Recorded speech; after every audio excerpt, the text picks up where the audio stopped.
Saya masih tetap penasaran ya, mewakili pandangan dari masyarakat tentang kasus ini dulu. Tapi habis ini kita akan bergerak ke masalah lain ya, karena ini mungkin terlalu banyak hal yang membuat masyarakat juga jadi bingung. Ya, artinya masyarakat berhak ya Pak, Mas Andi ya.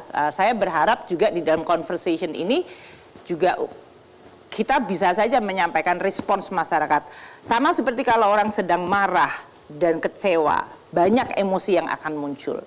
Saya sih berharap bahwa kita semuanya sekarang mendudukkan masalahnya dan terus secara sistematis, secara kredibel, secara bersungguh-sungguh, dan itu bisa dicek apakah koreksi yang dilakukan itu sesuai atau memadai. Jadi tidak memubalkan emosi terus-menerus, karena emosi saja jelas itu berat. Buat kami semua ini berat. Ini adalah sebuah tugas untuk mengembalikan apa yang disebut kepercayaan dan juga kredibilitas dari Kementerian Keuangan. Ini tugas yang tidak mudah.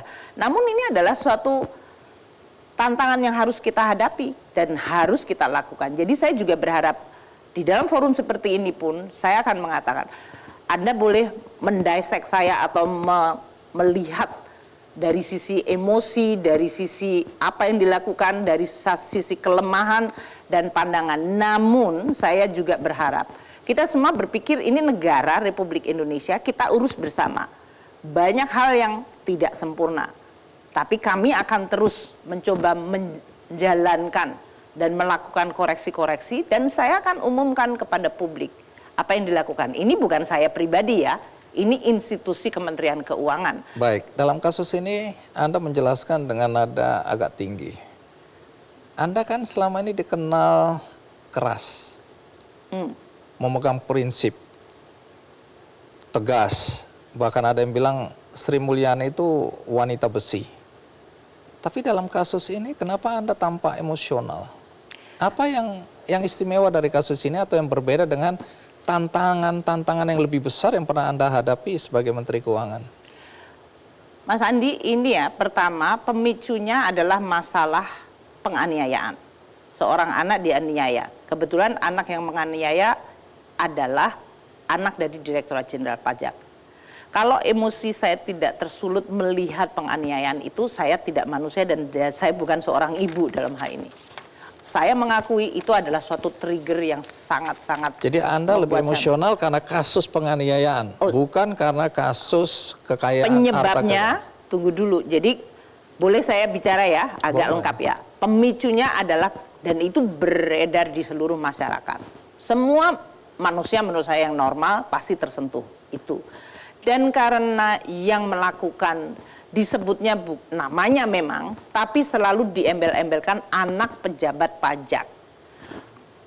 Padahal ini pihak yang melakukan penganiayaan. Emosi terhadap tingkah laku menganiaya ditambah dengan media sosial, arogansi, itu adalah sesuatu yang menyulut luar biasa, sangat-sangat besar terhadap reputasi Direktorat Jenderal Pajak dan Kementerian Keuangan. Dan Anda kemudian bisa lihat di dalam suasana media sosial yang sekarang ini, kalau dulu, zaman saya dulu jadi Menteri Keuangan, media itu adalah media mainstreaming. Saya bisa datang ke media untuk menjelaskan, rakyat boleh berkomentar, tapi tidak muncul di dalam forum media sosial yang semua bisa membaca, saling komentar satu sama lain.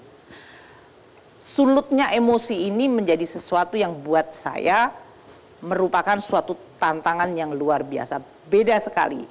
Kedua, emosi saya.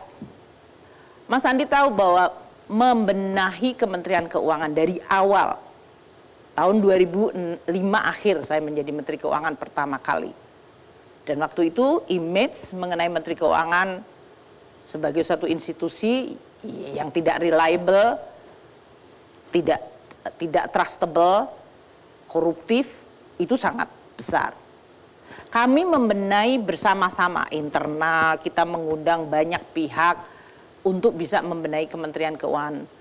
Itu sampai sekarang kalau saya tanya seluruh jajaran Kementerian Keuangan yang dulu disebutnya masa jahiliyah, sampai sekarang mereka merasa bahwa saya bisa hidup tenang mengerjakan tugas sebagai ASN di Kementerian Keuangan dengan baik, dengan lurus, tanpa saya harus korupsi. karena tunjangan cukup, karena pendapatan sudah dipenuhi, dan ada KPI yang mengukur kinerja saya, sistem yang menggovern atau mengatur kita dengan baik, itu Anda boleh tanya kepada ribuan pegawai negeri Kemenkeu, terutama mereka yang dulu pernah merasakan zaman jahiliyah sampai sekarang. Itu adalah achievement, dan Kementerian Keuangan dalam hal ini mendapatkan recognition mengenai reform itu. Kalau kemudian kejadian karena anaknya seorang pejabat plus arogansi dan menggunakan media sosial untuk memamerkan, menghantam dan berpotensi menghancurkan seluruh hasil kerja. Menurut saya, kalau saya tidak tersentuh emosi dan merasa bahwa ini adalah sesuatu yang harus diselamatkan, saya bukan manusia dalam hal ini. Jadi pasti ada rasa kecewa yang mendalam. Kalau saya mengatakan bahwa ada kekecewaan, disappointment yang sangat dalam, dan tentu juga sedikit kemarahan terhadap ini kenapa sampai ini bisa terjadi. Saya rasa emosi seperti itu bagus, tapi tidak emosi yang membakar kita semua sehingga kita semuanya hancur. Dan ini juga perlu untuk digambarkan ke dalam untuk staf dan jajaran Kementerian Keuangan. Saya mengatakan isu ini tidak ringan dan tidak boleh dianggap ringan. Ini adalah tamparan yang luar biasa keras. Sehingga pertanyaannya, apa yang salah? Di mana kelemahannya? Benar-benar ini gagal total atau ini adalah sesuatu yang dianggap kecelakaan?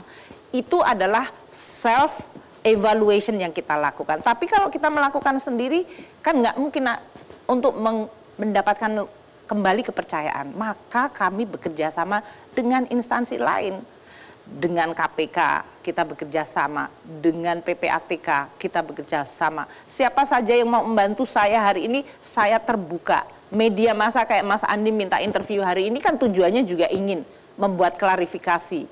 Saya yakin Mas Andi tujuannya tidak untuk menghancurkan saya atau Kementerian Keuangan. Tapi publik berhak tahu dan saya paham itu. Dan oleh karena itu kami akan terus menjelaskan. Baik. Jadi kekayaan Anda juga dipertanyakan. Fair, menurut saya itu adalah fair. Iya, kalau saya tanya sekarang mewakili orang yang ingin tahu, berapa kekayaan Anda hari ini?